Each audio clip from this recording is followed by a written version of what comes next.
started collecting probably 1980, 89 or 88. And then it was the beginning of me starting to like understand the old boards were pretty good, like really good. I think there's just something cool about the way they rode. So this one's 710, and the wide point's way back. And I mean way back by like 8 inches back from center. I like the hips back just because I'm trying to turn more.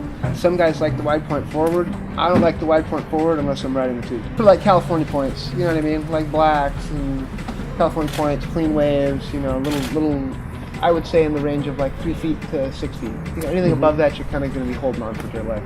The boat you can ride in whatever you're whatever you're comfortable. If you want to get manly and go out and eat shit on a bunch of waves, you can do that when it's big, or if you're just kind of like trying to cut through the slop. I don't know, I rode that board everywhere. I took that thing all over the place. It looks like hell, but it rides great. This one was shaped by Hoy Reynolds, works for Rusty.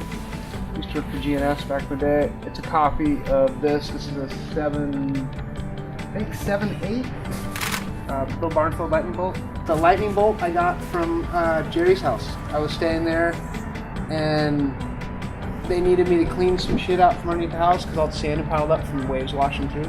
And I was digging through it, and that was in the bottom of the sand pile, like about 5 feet under. The board's this big sometimes, unless it's like pipeline or some shit, which is for me is a couple months out of the year. It's hard to fit that big of a gun into a curve of, say, like a big rock. I kind of got to shrink my boards down a little bit to be under 7 feet to actually fit the curve.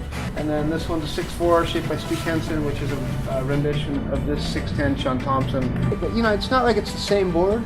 You change the boards. You just take the actual outline. The outlines are beautiful, but you have all this other stuff, another 40 years of construction and design and different things that you can add to it.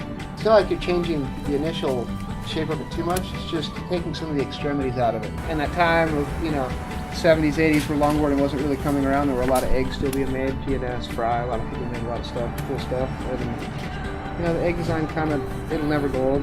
For the most part, I kind of stay on these 3 right here. Because if the waves get big, I jump on single fins. If it's not, I'm riding a longboard, and in between, I'm probably on like an 8 or a mid-length or something. Surfing's in a brilliant spot where you can actually ride whatever you want. There's no real kind of stigma.